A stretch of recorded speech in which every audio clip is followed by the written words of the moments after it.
that's all. Before that no Forest play. Come join Greg and Richard right here on Talking Red.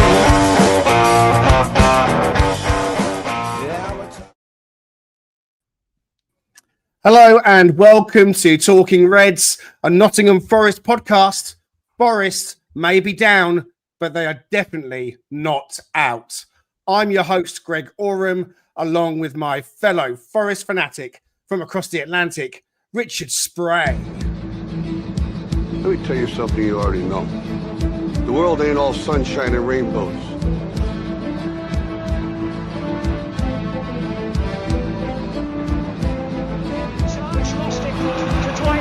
Three against two for Everton. Here's McNeil, and he's played it through to Decore, and Decore scores for Everton.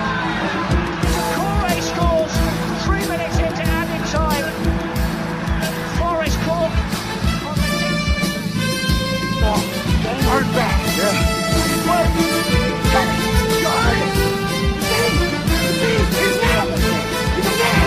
ain't about how hard you hit it. It's about how hard you can get hit and keep moving forward. How much you can take and keep moving forward. No pain. No pain. No pain. Okay, take it to it. Take it to it. Take it to it.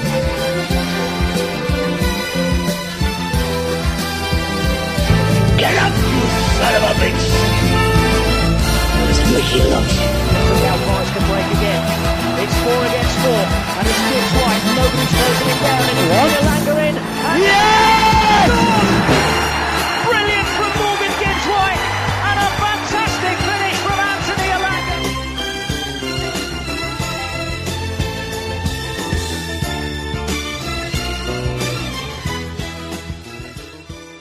There we go, Richard. I thought we just needed a bit of motivation today. We may be down, but we're not out. That's right. Yeah, bring in a little Rocky Balboa, right? Philly's own Rocky Balboa to get the juices flowing, get some positivity into the podcast right away. Well done, man. Yeah, it's great. Thank you very much. No pain.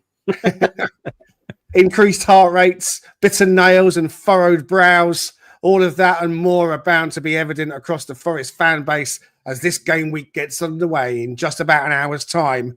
And with Forest bringing up the rear with their kickoff at Spurs not until Monday night, the blood pressure and nerves are all focused on what those teams around us might do and what points they might gain and where the Reds might be in the Premier League table come Tuesday morning.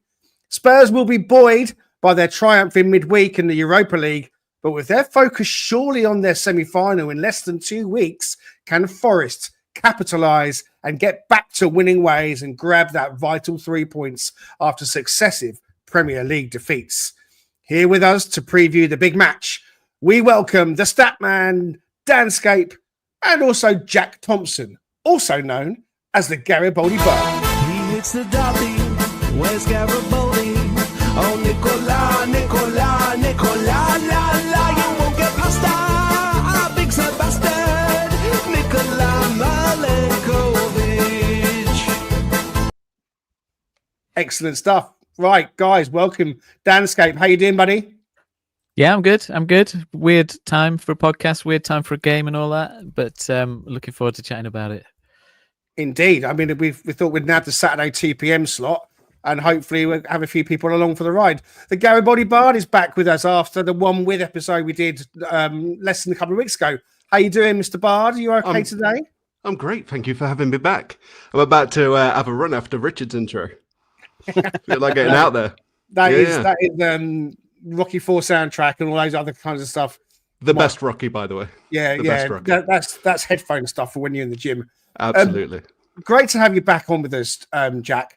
One thing I meant to ask you that I didn't ask you when you were on, I'm going to ask you this now, is in all the time that obviously you were putting the tracks out as the Garibaldi Bard, you wanted to remain anonymous, as we spoke about, didn't we?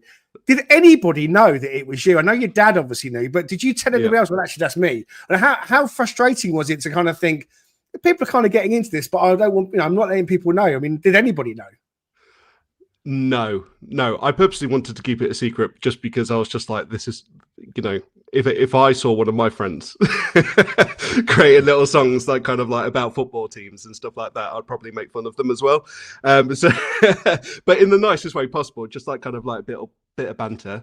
I don't know. I didn't do it for any other reason than just doing it, I guess. So No, I'm just thinking of your circle of friends now. Did anyone kind of say, "Is that you?" By the way, that sounds like you. No.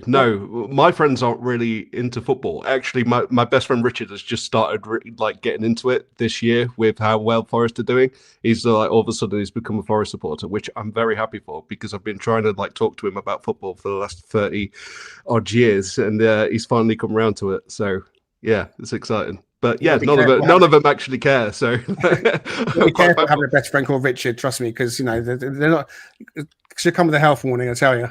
Oh yeah, absolutely. I'm only joking, Richard Spray. Right, okay, let's get into it. We have already got some people in the comments. If you can pop some stuff in the chat, we'll try and mention you're here and give you shout outs and all that kind of stuff. And if you're listening later on via Apple or Spotify on a playback, we thank you for doing so. Please do go ahead and hit like and subscribe to be sure not to miss any future episodes from Talking Reds. Please hit like, hit subscribe, and all that stuff. General thoughts, Richard Spray, going into this one on Monday night. What are you thinking? Yeah, I think today I've turned a corner. I've felt more positive. You gave me a little bit of a Mickey Rocky's trainer / mentor. Get up, you son of a bitch! That's right, exactly. That's right. That's how Greg does it. I feel much more positive. I think there's some key injuries on their side that are going to be advantageous for us. We'll get into that obviously here in the pod. And I just feel like the way that the things that are kind of being said throughout the week, and I think there's a lot of positivity in my mind in terms of getting things back to what we're used to, and they've got to have a bad taste in their mouth. The squad does, from how they played holistically last week, and I'm sure they're gonna take that as a great motivation to just really come out and perform at a level that they know they can. So, I mean, knowing what we've done in the past, where we've not gone 3 consecutive matches and losing, I feel like they're gonna bounce back. The bounce back ability moment is going to come again, and we're going to see the team that we're accustomed to come Monday. What about you, Dan? Defeat against Everton, which we've kind of gone over and probably, individually been thinking about since that game last weekend. How are you feeling going into Monday night? Nervous, a bit nervous, but only in what you'd expect, I suppose, for this stage of the season when you've really got something to play for and to fight for. But I think as an opponent, Spurs are still vulnerable. They've never been consistent at any point this season. I think it helps us that they stayed in the Europa Cup, because I think that's a distraction, because they've got less than 2 weeks to prepare for that semi-final now. So, they've got absolutely nothing to play for in the league at all. The money and everything is all on what they do in the Europa. So, I'm hoping that we'll go out and just do a professional job on them. Not necessarily dominate the game, but in those key moments, we'll just do the job, and it'll obviously, potentially, depending how all the other results go this weekend, could be a really good weekend to just nudge that gap back up a little bit and settle the nerves, I think. What about you, Jack? Now that we're a week on and Spurs have stayed in the Europa League, are you feeling a bit more optimistic about Monday? Yes. The Everton performance has me worried, but we've had performances like that previously that we've seemed to bounce back on quite well. But at the end of the day, it's Tottenham, and Tottenham do have a lot of quality. They haven't been great this season, but they do have quality throughout their squad. If they didn't have all the defensive issues, perhaps we'll be seeing a different Tottenham. From a neutral perspective, I love the way that Ange plays his football, but the way he plays his football is right into Forest's hands, especially with the defensive worries. So yes, I'm kind of optimistic, but it kind of like depends on where the lads' heads are at after that Everton performance, because stunk of last season, the way that we played. So I'm hoping that kind of just like the G'd up a bit, and it's more of not letting it bring you down, but how do we get back to playing like we have done throughout the whole of this season? Yeah, I think so too. I want to say good morning, good afternoon to Dr. Anna. She says, "Hi guys, we've got the regulars and the Bard." Yes, indeed, the Garibaldi Bard will be on our show a bit more often, hopefully going forwards. Tim Shipman says, hey, you guys, you Reds. Hey, Gary is with us as well. And Big Arn says, hey up, Reds. He's just sorting out his logistics for Wembley for the semi-final. Brucey is with us in the comments. How you doing, Brucey? And Darren Wappington says, good afternoon, chaps. From Not So Sunny Arnold, he's hoping the boys will do the business on Monday and more favours can be done by other teams as well. And I also want to say as well, I'm not sure I can pronounce that, but only Son and Madders are missing. And Ange said today they'll rotate heavily with 5 to 6 players from the game against Frankfurt. So that's something we're going to come on to, how the Spurs team might set up a bit later. No Raf with us today, so Richard will take care of an opposition preview a bit later on. But we do have Danscape with us, so we'll kick off with this. I'm a Statman. Moraes fazendo som, fazendo som. Pedrinha Moraes fazendo som, fazendo som. E Pedrinha Moraes fazendo som.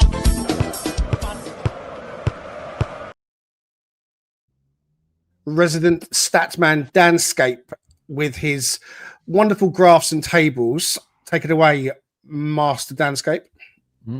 So this is the sort of form on a few different stats over the last 8 games for Forest and Spurs as to where we kind of rank. So this is, again, like a league table. You know, you want to be top of the league in each of these columns, basically, and not down the bottom. And what's interesting is that if you start with form, us and Spurs are on exactly the same form at the minute. We both kind of rank 13th in the league based on our performances over the last 8 games. Home form is also ranked exactly the same, 9th, and away form also ranked exactly the same as in 15th. So very evenly matched if you just took these last 8 games as a kind of as a sample size for us and Spurs at the minute. In terms of how we've gone about the games, in terms of goal scoring, Spurs are only slightly better than us. I think they've got their defensive issues and everything, but they've also not been scoring like they were last season. I think I looked at it last season that they scored in every one of their first 28 games or something like that. And at the minute, they're struggling to score sort of back-to-back games. So that, they're massively different from where they were in terms of going forward. Goals against, as you'd hope and expect from us this time, we're better than Spurs in that. We're kind of 10th at the minute in terms of our defensive record, keeping the goals out. Spurs are down in 15th. Which means goal difference, again, exactly the same. We're both ranked 11th on goal difference at the minute. So slightly different ways of going about it, but get to the same place with that. And where we are very different, though, is the kind of goal difference versus the expected goal difference, where Forest still sit top of the league for this in terms of outperforming their expected goals, which means we're either better at taking our chances at one end or we're better at stopping the opposition at the other end. And we've ranked high on that all season. We've been so efficient at taking our chances, and we've been so good with sells in goal and defensively. We continue to do that, whereas Spurs sit kind of mid-table, which suggests they're performing as their expected goal difference would be. And then the last two, I just threw in the set piece side of things because it's something that's been worrying me for a little while. Is sort of set piece impact column is how much. How many shots you create from the set pieces that you have. And we're second to bottom for that over these last 8 games. We're not really creating much from set plays. And, we saw that against Everton. We saw it against Man United and things like that. We've not really had a good game where we've created a lot. We did score one at Ipswich with Milenkovic, obviously, on that one. And then set piece vulnerability, which is the other way. How well do you stop teams getting shots and goals from set pieces against you? And we're bottom of the league for that at the minute over these last 8 games, which has been like this for a little while. And you can see Spurs are actually up in 3rd at keeping teams at bay from set plays. It's just something that's been worrying me a bit because it's the kind of game you'd go into and think it's going to be tight. A set piece is what we need to score to kind of get something out of the game. So hopefully we can start to turn that one around. What about you, Richard, then when it comes to set pieces? Because we've talked so much about that aspect of football and Forest over the last 2 seasons. We know how bad it was last year. And then first 19 games of this season, it was like a revelation that happened. The Milenkovic factor is something we've spoken about as well that's really helped us with that. But it has dropped off, hasn't it? Is that something that concerns you as well? It does, and I think it makes us question, what kind of setup do we need to have in terms of the lineup, who's in the lineup, and from a personnel standpoint. And we've long said that having someone like Chris Wood coming back, even though he's obviously not a defender, but having that height and that his aerial ability in that box as well from a defending standpoint, I think is a good thing. So getting him back is good. We seem to have this weird sort of gap in terms of how we're managing the back post.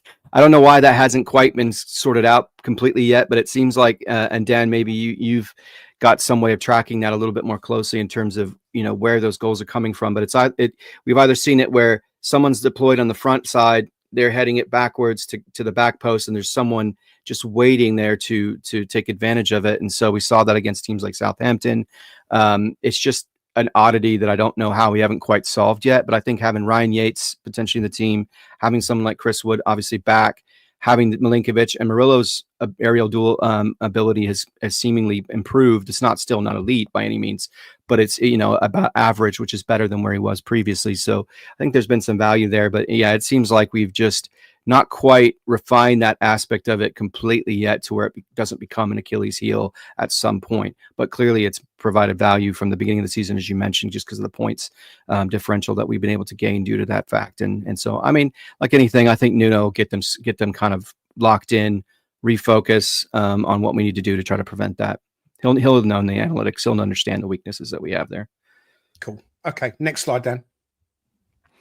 Yeah. So this was just looking at behind it. Like I said before, we're very good at exceeding the expected goal. So it was just looking at where we do that. So is it the attacking side or is it the defensive side?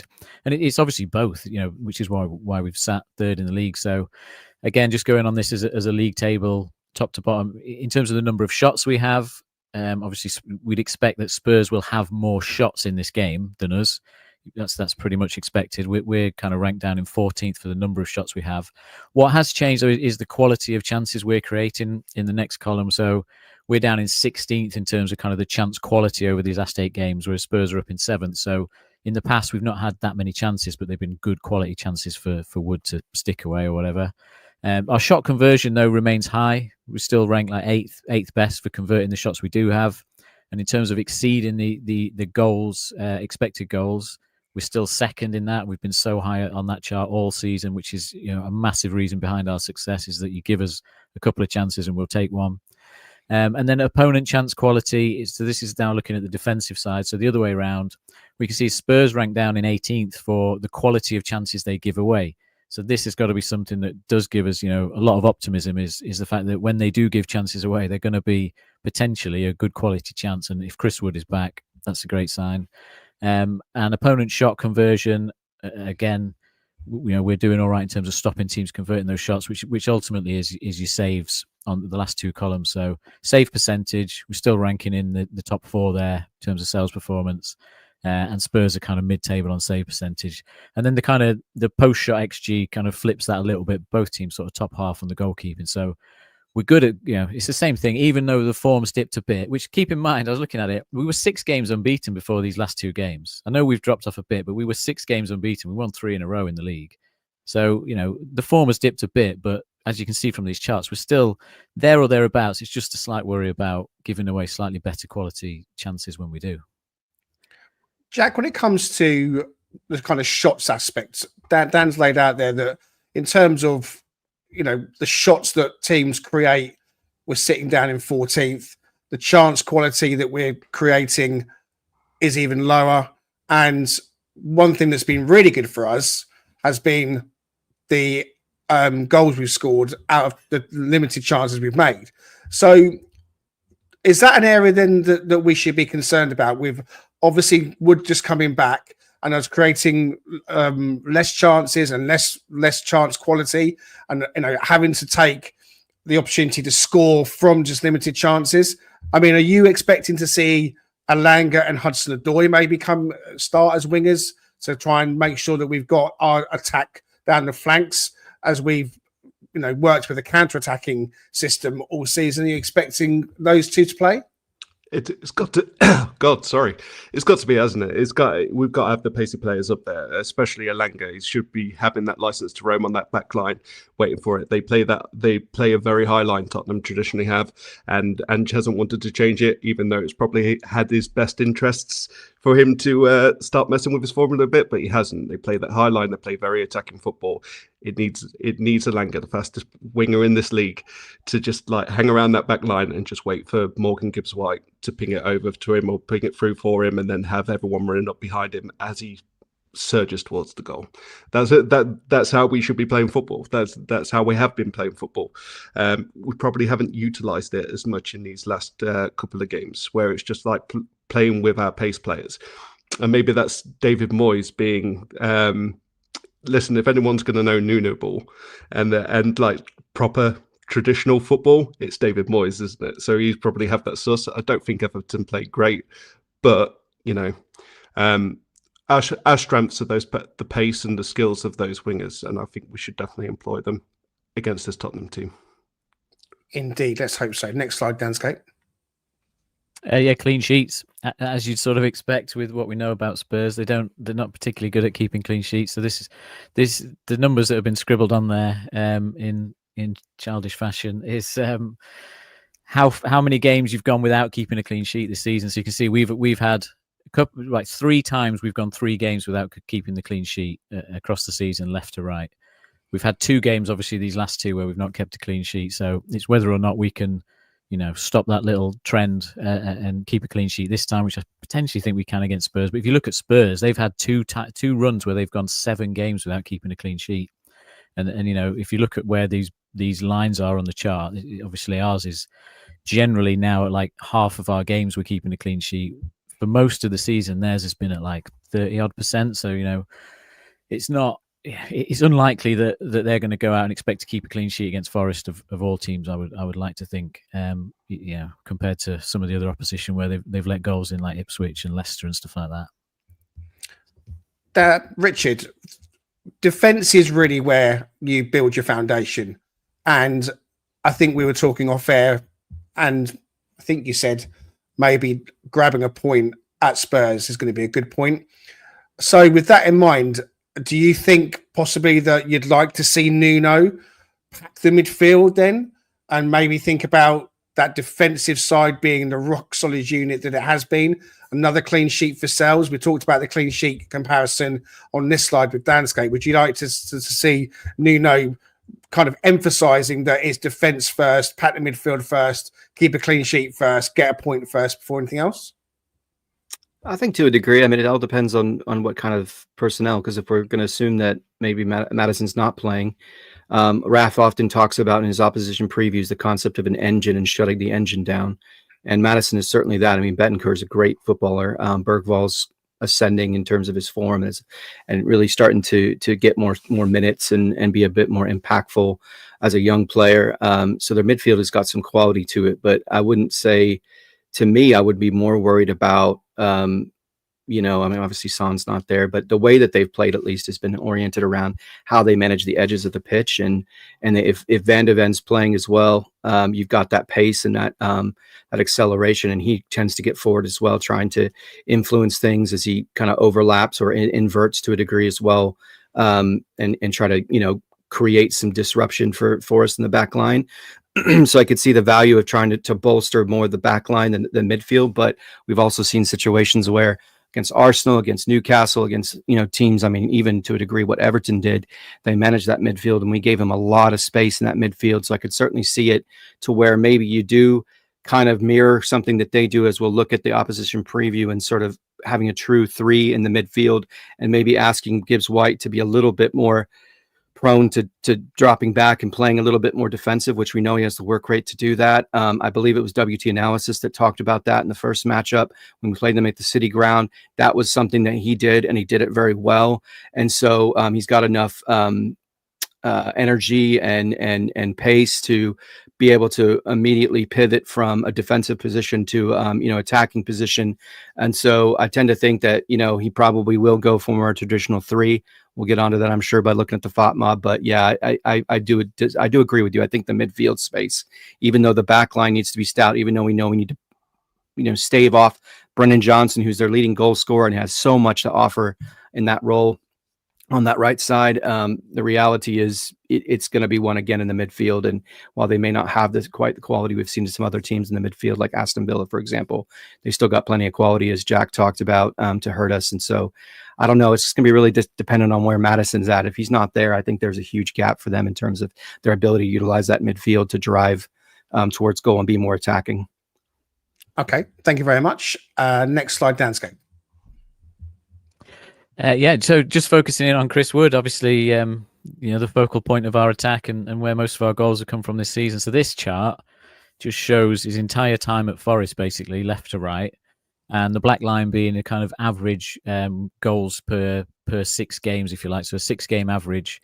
As you can see, the line has dipped down since which game's that? To zoom in myself there. Brighton, obviously, where he got his hat-trick. It's been on a downward slope there, back to below his average. But what stood out to me is since he's been at Forest, he's had a couple of spells where he's gone like six appearances without scoring on the left there that you can see. And since then he's been very consistent. He's had one period where he went 5 games without scoring, which incidentally was after that Spurs away game, I think, where we had that missed kind of sitter. He kind of went on a bit of a spell then. And then up to now, obviously, he's gone 5 games now without scoring. So we're kind of at that point where, he's going to end the run now or the next game some point. But what I've circled on the bars is that when he's had those runs, he's tended to come back quickly after that with a game where he's got 2 goals or 3 goals, which is what the red bar is in the background. So you can see he went 6 games and then he got 2 goals. He went 6 games, then he got a goal, then 2 goals. 5 games without scoring, then he got 2.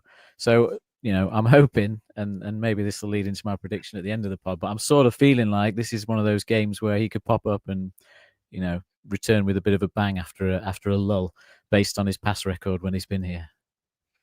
What about you, Jack and Chris Wood? He's been fantastic for us this season, earned himself a nice new contract. And of course, it was always going to be the case, wasn't it, that the situation of an injury to Wood would probably come along at some point.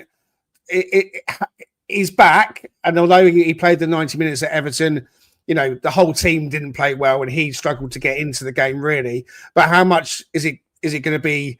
How much of a benefit, rather, is it going to be to Forest that he's had those 90 minutes under his belt? And are you optimistic he can get us a couple of goals on Monday? Absolutely. Especially against Tottenham, again, like the way they played, there's going to be opportunities for him, and there's no one better to have up there than Chris Wood, especially once those counter attacks happen, and being that big man in the box, ready for that to come in. Against Everton, we didn't create anything, so it's like kind of like he was stood there running around up top, not really in the game at all. So I think a team against Tottenham will allow him to get those opportunities at least. And one thing we know about Chris Wood is that he can put it in the back of the net when he will feed off very little, but once he gets it, he knows how to put it in. So it'll be good for him. I'm happy to have him back. Absolutely. Thank you very much indeed, Danscape. Okay, right. So a few of you in the chat today, which is great to see. Thank you very much, as ever, to Way NFFC, another £2 donation for the pot. We appreciate it, sir. Scoring the first goal at Spurs will be key, he says. And I think he's absolutely bang on.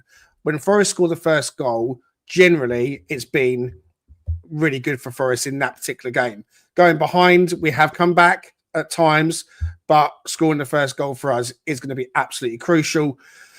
We've also got a Spurs fan in the comments with us as well. Daniel says that if the game had been a week earlier, he thinks there's no doubt Forest would have won. But as a Spurs fan, he's optimistic that we're going to be catching them at the wrong time. And them off the back of a win in the Europa League, the atmosphere around Tottenham has been awful, but it should be much better on Monday. Well, obviously, we hope you're wrong, Daniel, but we appreciate you watching along with us today. You're very, very welcome. And thanks indeed for chipping in with 1 or 2 comments with our fellow Reds in the chat. I guess we should take a look and have a think about how we might line up, okay? Because ultimately, we need to come away from this game without a defeat. I think 3 defeats in a row is going to be possibly sending the fan base into more meltdowns than you can count. So, Danscape, I'll come to you first on this. That's the team that set up last time out against Everton. We think Alanga's going to be back to start and fit. There is rumour that Ola Aina might be back, and whether or not he comes in off the bench or he starts, we don't know. What are you thinking in terms of line-up and shape for Forest on Monday? I'm really, really hoping Elanga's back. I think, as Jack's already mentioned, I think he's absolutely key to us creating a couple of chances in this game. So, just fingers crossed that when he came on, he didn't look right against Everton. So fingers crossed the extra week or so's kind of got him back to full fitness, full confidence to to be able to sprint as he can do and absolutely tear defenses to bits. So that is probably the key thing. For me, if it saw the lineup and he's not in it, I'd be slightly worried as to where we're going to create chances from. And then the only other question mark for me, really, on the whole lineup, based on obviously assuming that Aina's still injured, is just Dominguez or Yates in midfield. I think that this type of game probably suits Dominguez potentially in terms of we need that little bit more energy to press, but I was watching the highlights of the goal that we scored against Spurs at the City Ground, and Ryan Yates was the guy who started that move off by winning the ball back and giving it to Gibbs White to run up the pitch. So, it's not like Ryan Yates can't play this kind of game and still create chances for us through his defensive work. I just think I would have played Yates against Everton, and then I'd probably play Dominguez in this one, and I'm sort of left second guessing it then as to, would I want to put Yates into this one now? And the other part of it is just the running. The running, the bit of tension, the bit of nerves and the leadership on the pitch. And I sort of came to the conclusion at some points during the week that I kind of just want Ryan Yates to play every game now, just to have someone in there that's been there and done it. He's been through these like pressure cooker times with his promotion and fighting relegation and, scoring that penalty against Brighton and all that. If there's anyone who can stand up and handle it, it's him. So I sort of think maybe we could do with that. Just to ease us into this game, to get us settled into this game, potentially get a couple of goals ahead, and then we can start to, manage it from there. Sounds like, and I think you're right to say it, that the leadership of Ryan Yates in these last 6 games could be pivotal, could be crucial, could be the difference. What about you, Jack? Are you a Yates in versus Dominguez? I mean, we love Dominguez, so it's not any kind of level of negativity on the player. But if that's left out, I think it's more of a, picking in your own mind, the side that you think will get the job done in the best possible way. Is there a case for Sangare? Is there a case for Danilo? Is that your door going? I think that's my door going. He's posted it, so my dog's getting it. I know you got a package coming. You go and do that. I'll switch this to Richard. It's fine. Thank you. So, Richard, is there a case for Sangare? Is there a case for Danilo? Because they're the forgotten men again, aren't they? It feels like they're not going to be trusted. Is there a case for the back three? And it's a question we ask every single week on this podcast. But is there the case for the back three? Yeah, I mean, looking at one back, sir. Yeah, that's all right. So I'll take the Yates one first. I firmly would believe that he's the right person to put in the squad. And as you pointed out, it's nothing against Dominguez in terms of his ability or his form. I think it's something about the intangibles. I mean, Yates is certainly a very good footballer. He can create problems for teams in terms of trying to neutralize certain aspects of what they do, because he is so heady, he is so clever in terms of how he plays, both in terms of I keep saying in relation to how he handles the mind games, as well as what he does to keep the team in an appropriate compact shape, trying to not let them drift too far out of what we're trying to do from a plan perspective. And so from that standpoint, I could say that he seems essential for right now, where you need, while you take a point because you just want points at this stage, in reality, if you want to get those 3 points, I think you need to have someone with his kind of mentality and kind of leadership to drive that forward. I know Jack will agree because he's a huge Yates fan. But yeah, in terms of back three, part of me had said to some degree what Dan was talking about against Everton was that there may have been retrospectively there may have been a case for the back three simply because you didn't allow Nico and Reina to do the best of what they do, which is to get forward. And while they and to a degree through the press and then through overloads, try to create problems for their back line, because they are a good defensive team. As we saw, they're very, very controlled. They don't really allow themselves to get too out of sorts, but they also they shouldn't have had the quality to affect us from a counterattack perspective, because they're one of the worst counterattacking teams in the Premier League. But in terms of what we could do here, I was looking at maybe Wolves as the model, because you could say that back three was incredibly effective for them, and they allowed Aiton Ore and they allowed Semedo to do some things to affect and support the wing play and really stress those edges of that back line and try to create problems. Because as Jack pointed out earlier, and we'll see it in the opposition review, they definitely do play closer to the middle of the pitch, and they tend to leave a lot of space in the back. And so supporting Elanga and potentially overloading that side can create even more value to him. But and then you still have Murillo, and you have Milinkovic, and you have Morato potentially in the back line to keep things moving and keep things solidified back there. So yeah, I'm kind of leaning towards the back three. I know that's not been our go-to, and we're trying not to deviate too much from what we've seen that's created success for us, but I can't get that Wolves match out of my mind in terms of what they did using that back three and really allowing those wing backs to flourish. Okay, so I won't switch it around to a back three just yet, but Jack, now you're back. I mean, obviously, I remembered that you are Mr. Yates' biggest fan, so you're probably going to put him in ahead of Dominguez anyway. But I mean, can you make a case for any of the other midfielders to come in, Sangare, Danilo? No, I really like Anderson as well. I think Anderson is a real engine that we need, that kind of like box to box. It frees Gibbs White up to do what he needs to do.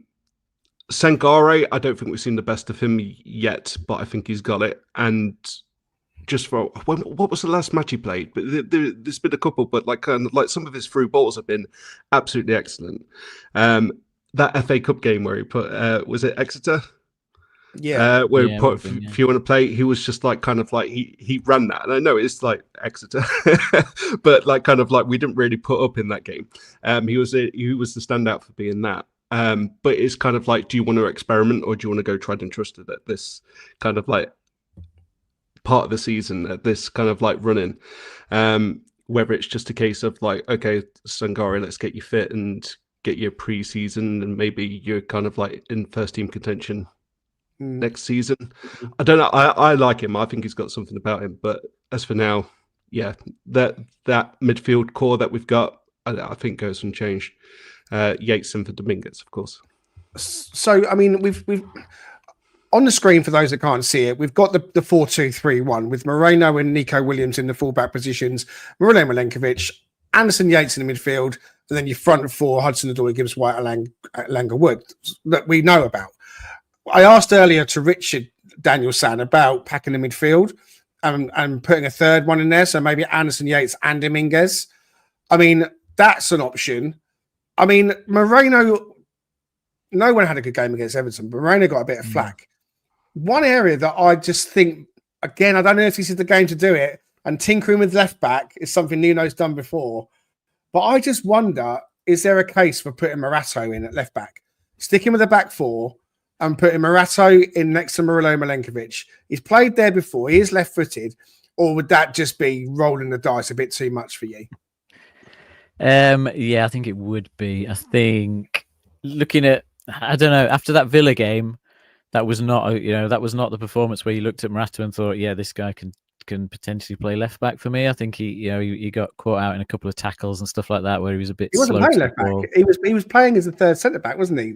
It was. Yeah, that's what I mean. But like from a point of view of then, would you want to see him play like left back where he's got to do more of that, because you have got to tackle more, you've got to get more involved. I wasn't sure. Like I didn't come away from that thinking, oh, it would have been a good idea on that day to have him at left back. I was thinking, no, like, he needs to be centre back alongside someone else that's kind of settled, as opposed to playing on the right where he's a little bit out of position.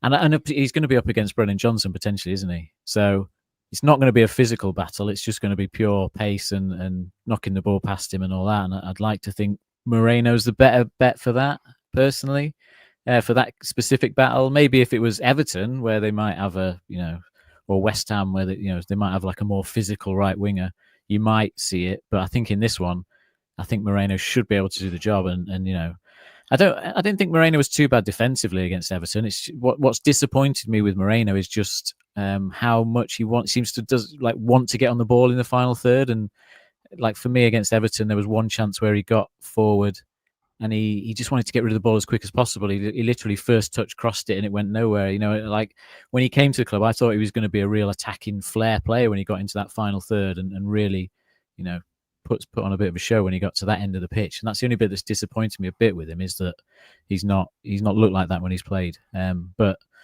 suits him against Johnson, I think, this game. Okay, right. We'll take a quick break. The Cheese Trader, based on Grape Lane in York, is a cheese lover's paradise. Home to some wonderful specialty cheeses, relishes and chutneys, and also with a fantastic street food menu. Try their loaded fries or posh cheese on toast. It'll be the best you've ever had. Owned by Forest fan Stu Freestone, the Cheese Trader proudly sponsors Talking Reds. Quote Talking Reds every time to get 10% off your order. The Cheese Trader and Talking Reds, the perfect cheesy mix. Get your orders into the Cheese Trader for your cheese. Don't forget he does weddings, bar mitzvahs, and all kinds of functions as well.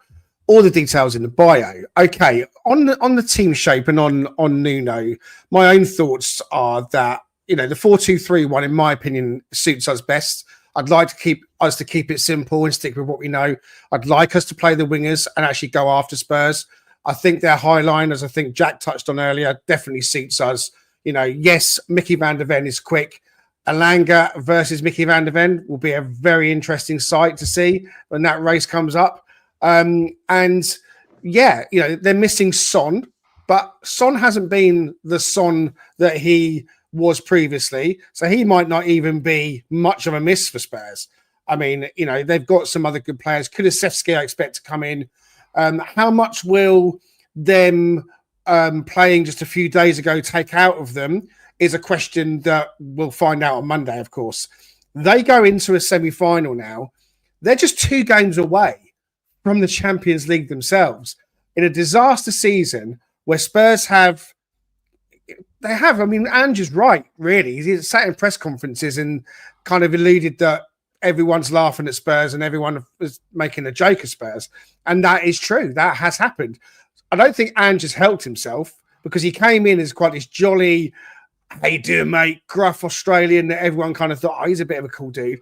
But he's turned into a whiny, kind of rude, brash kind of guy who you kind of think, you know what, the sooner he's sacked, the better. Do we think that Spurs winning does us a favour?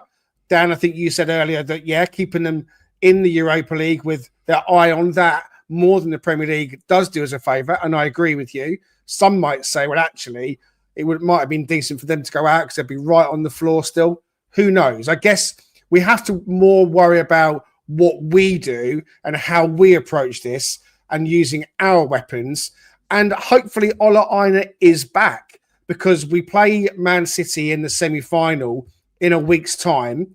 And I'd love Ola Aina to get some minutes on the pitch prior to that game, whether he comes off the bench or not. But ultimately, Spurs have had a very indifferent season in the league. They're there, in my opinion, for the taking. I know that they still have players that can hurt us. And off the back of an Everton defeat where we didn't play well at all, a lot of pundits will be expecting us to struggle again in this one. But I'm a big fan of that phrase, bounce back ability. And I think that, you know, it's going to be on show again on Monday. And we have those games where, you know, things don't quite go right. I think the game against Everton was possibly the worst in terms of just the whole 90 minutes never got going. But let's not forget, we didn't get trounced 5-0. It was only an individual error on our part that cost us a point. We could have come away from that quite easily with the point. So there's still loads to be positive about. But we do still need to think about how Spurs might line up. No Raf today.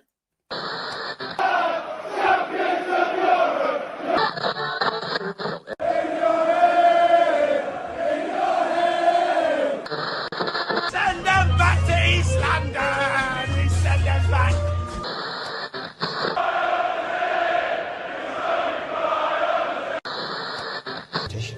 I hope anybody's not stupid enough to write us off.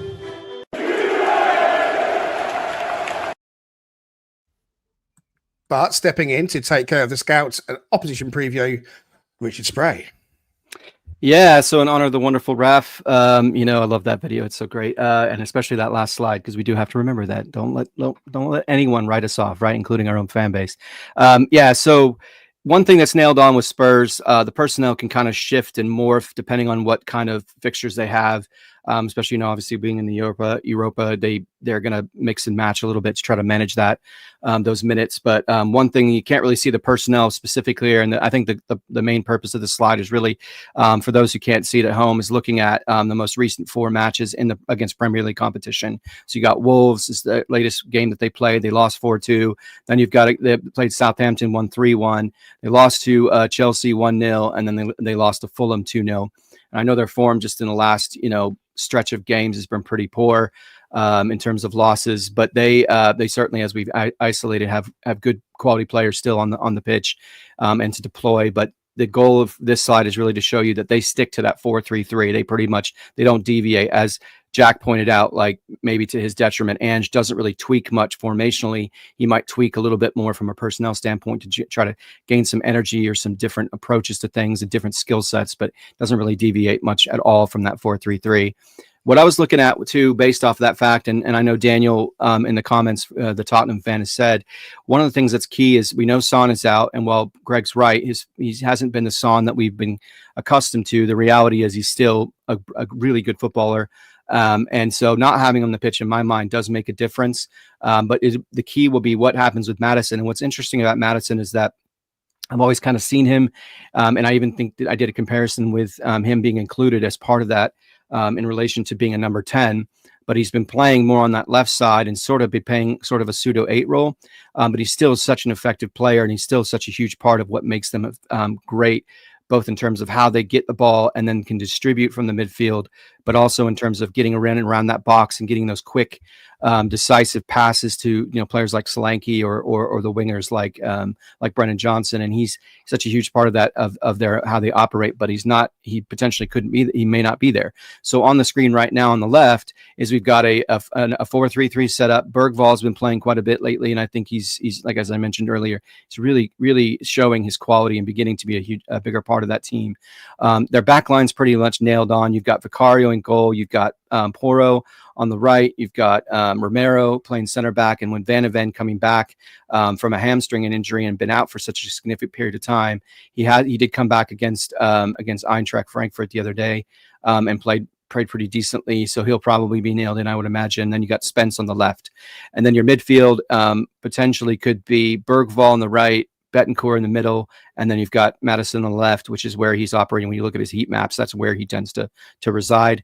And then Johnson, Solanke, and then this is kind of a predicted thing, and maybe Daniel will give us a different approach to this. But Tell on the left. Madison's going to be out. Is he out now? Okay. Madison's out. Looking at that, shifting over to the right here, Sarr's been playing quite a bit. Betancourt tends to stay in that 10 role in that middle space. And then I threw in Kulusevski. He can play in place of Johnson. He has been coming off the bench a little bit more to give them a little bit more bite off the bench, but I just his quality and his ability on the ball, and he can be very disruptive for any opposing team. You got to wonder, with players like Maddison out, is Ange going to try to go and get him on the pitch? He tends to operate exclusively from the right, so I put him in here on the midfield and allowing Johnson to continue to play on the wing, because as I said, he's their leading goal scorer and he has that immense pace, and he can be very difficult to manage and will be difficult for Moreno if he's end up playing in that left back role. So I put Kulusevski in here. Again, it's just a projection on what I think they'll do to try to add a little bit more firepower to their starting lineup. In the next slide, I'm just kind of looking more at kind of positionally where they tend to kind of on average throughout these matches that we just isolated. Wolves, versus Southampton, versus Chelsea, versus Fulham, where they kind of tend to congregate and where they tend to be positioned their players. And so what you kind of see is something similar. Against Southampton, they were a little bit more compact, but they were a little bit more open against Wolves, a little bit more open against at least on the edges, but their midfield was very compact against Chelsea, which makes sense because everything moves through their midfield. Similarly, against Fulham, they were very compact in the midfield, but they still deployed some effective wing play, and they weren't quite as wide against Fulham, but they stayed pretty stout in the middle. What's interesting is if you look at the percentage of where they operate, this is coming from whoscored.com. You can see that, of course, on the left side, that's where Forest tends to go with Callum Hudson-Odoi, but Tottenham tends to kind of even it out, right? So both whoever's playing on the left wing, and then Johnson on the right, they tend to kind of be consistently trying to get it to that area, and then their midfield areas, not what's dominating in terms of where they attack from a percentage standpoint. What I think is interesting on this, though, is to think about what happens. And Jack brought this up. I think, Dan, you brought it up, and Greg, you brought it up. One of the things that does happen is they tend to play high up the pitch. Porro will bomb forward, Spence will bomb forward, and then they're going to leave two players in the back. Now, Van de Ven in this slide playing against Chelsea, he actually was he was starting in that match, and we know he tends to go up and he'll kind of invert, he'll kind of supplement that left side. But if that's the case, then you're going to have someone drop back deeper, because otherwise they just leave two players in the back. So to me, that plays into what everyone has kind of already illustrated, that this becomes an Elanga opportunity for him, because to get behind them, or Chris Wood to get behind them, for Callum to get behind them, because they tend to play a different than Forest, right? They tend to be a lot further up. They have a high line sort of situation going on. So nothing different from what we've already isolated. I just think it just emphasizes visually how they've kind of been setting up on average in terms of their positioning. So that's what I have, Greg. So I'm cautiously optimistic that we'll kind of do the usual setup, but we will deploy those wingers and allow them to do what they do best, and that's especially for Elanga, which is to use that base to try to stress their back line. Excellent. Thank you very much. Yep. Alrighty. Okay.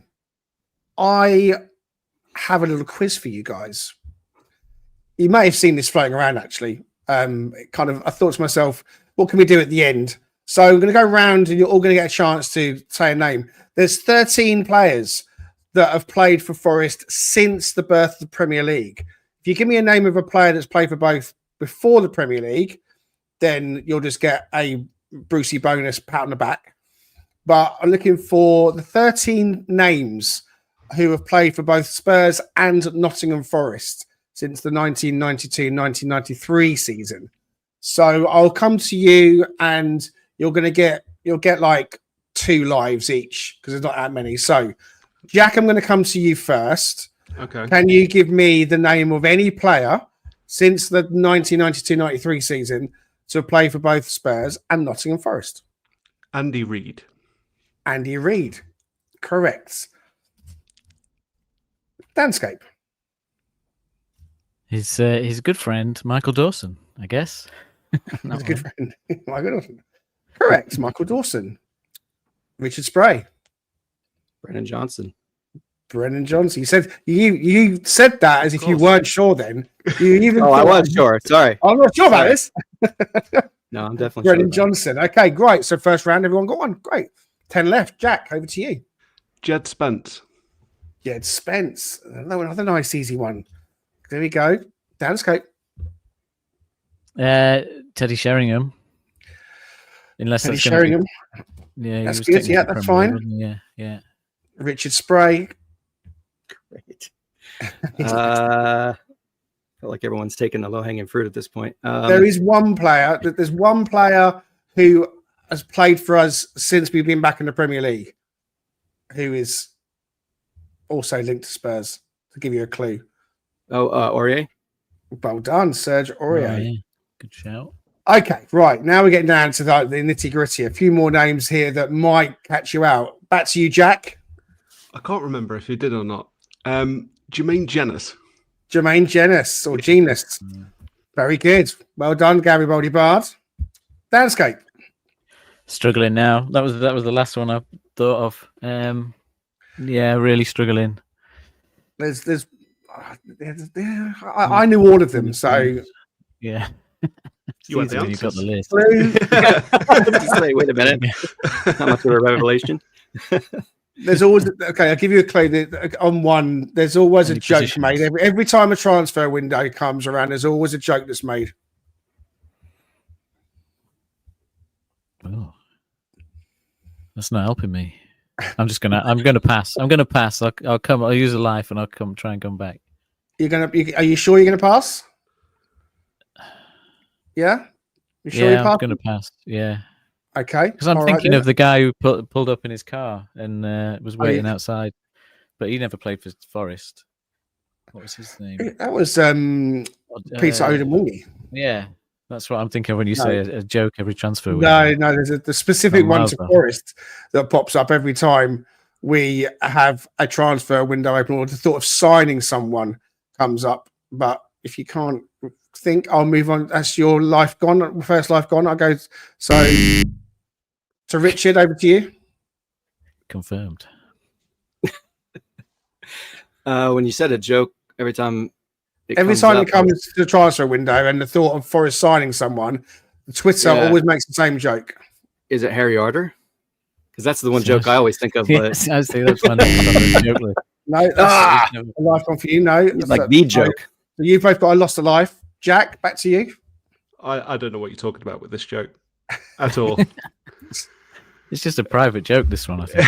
I'm trying to give you a clue that, how modern are they? What eras are we talking? Well, this one I'm trying to kind of give you a hint about is pretty modern. They're all modern, all from 1992, 93. Yeah, but not your modern, our modern. There's a name on here of a player that played for us and also managed us as well. Played for us and also managed us. Colin Calderwood. Colin Calderwood, well done. Yes. Yeah. Stays in. Good shout. Danscape, back to you now. Can we have Chris Hughton? Did he play for Spurs at some point? He played for Spurs. He played for us. So is that your? No, I'm going to let you slide that one out. He was manager. There's going to be someone reasonably obvious, but I can't think who it is. So I'm struggling. I'm out. He's out. Dan's out. Richard Spray. Man, I think I'm gonna have to fold. I can't think of a single one. Sorry, I'll join you, Dan Spade. So Jack still in, wins. Are there any more you can name, Jack? I'm thinking of someone who's got. There was always the joke about, well, we've always got money to spend, haven't we? We've always got the money to spend. But then I'm thinking like Darren Pratley and Whittingham. That's kind of like where I'm going. Yeah, with they always come up. They famously never play. There's also the something money. Oh, don't worry, we've always got still got some of that money left. The Gunter money. There we go. That's what I was thinking of. I was like, can he play Chris Gunter? There's still 1, 2, 3 to go. I haven't looked in the comments. I'm sure people have been popping them in, or maybe they haven't been. Let's have a look and see what the comments is. Yeah, we got Brennan from Big Arn, Dawes from Gary, Audio, Artisan said Teddy Sheringham, Big Arn again with Jed and JJ and Serge Aurier from the Audio Artisan. So we also had Nicky Barmby, who was on loan at Forest and played for Tottenham, of course. There was also John Bostock, another player we had briefly with us for Spurs, and also Alan Hutton, another player we had on loan. And for any of you really old uns out there, such as myself, if you want to think pre-1992-93, you could have had Johnny Method, you could have had Richard Goff, Steve Hodge, and Chris Fairclough, and probably 1 or 2 others pre-92-93 as well. But there you go. All right, thanks for playing along, guys. Just to let something different just kind of get us towards the end of the pod. What do I win? You won, yeah, just What do I win? Jack, where's my cheese basket? The Garibaldi Bard, absolutely fantastic. Congratulations, you won that amazing quiz there. Well done. Thank you.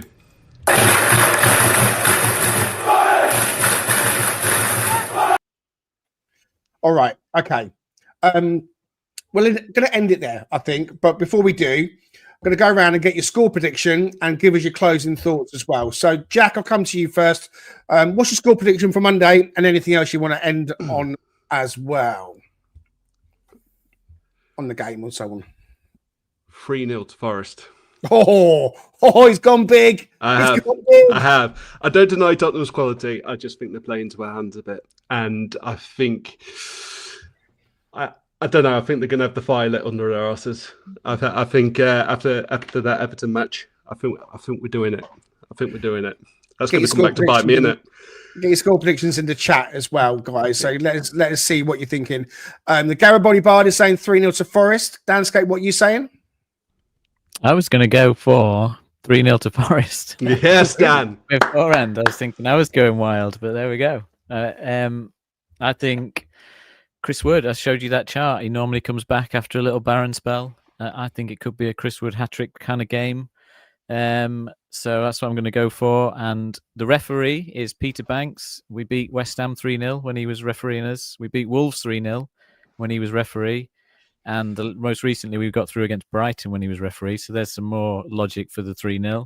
And yeah, I just think, I think hopefully it's just one of those days where Spurs are not rested, not focused. We're just going to turn up, bang, bang, bang, and do the job. You know what? That's the most complacent I think I've ever heard you sound, Danscape. I'm not used to it. I'm feeling a little bit off kilter now.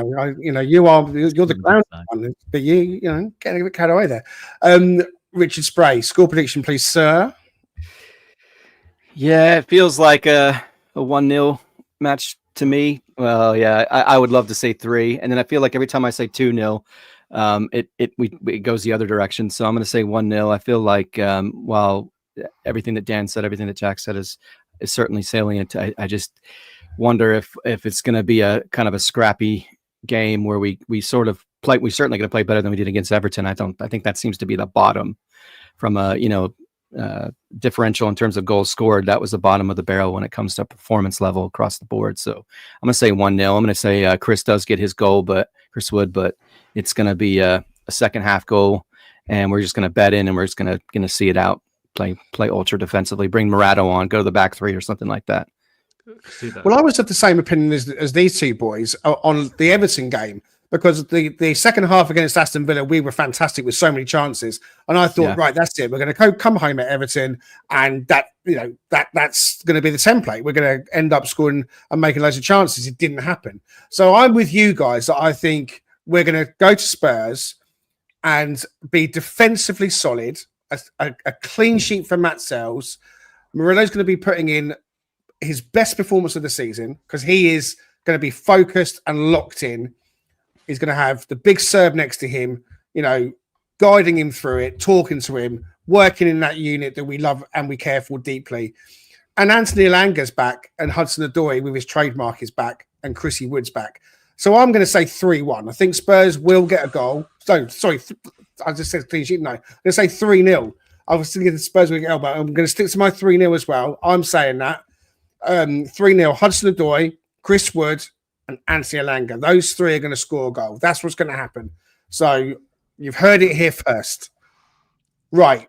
What's Thank Daniel you very said much. in the chat? What's Daniel said? In the chat, I think he's gone. Daniel. Gone. But he did want to say as well, he's shouting out Milenkovic, who he says it's the signing of the season in the whole of the Premier League for the impact and the price and etc. What a bargain. And I concur with that as well. All right, guys, we are out of time. We'll end it there.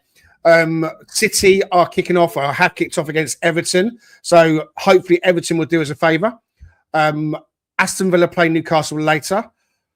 I'm kind of the opinion that I'm not too worried that if Newcastle win that, just let them go now. Let's keep Everton and Chelsea below us. Let's let Newcastle go and grab 3 points. I'll be pretty happy with that. The most important thing is that we keep those 2 teams below us.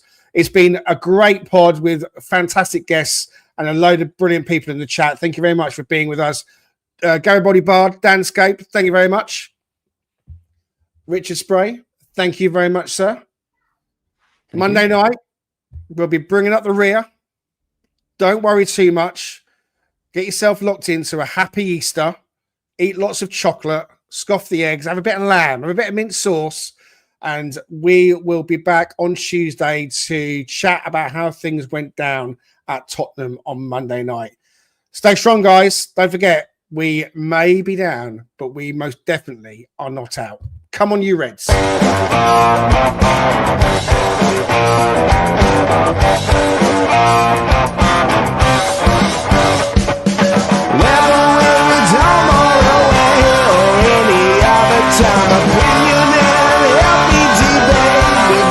Stats are falling down the forest blade. Come join Greg and Richard right here on Talking Red.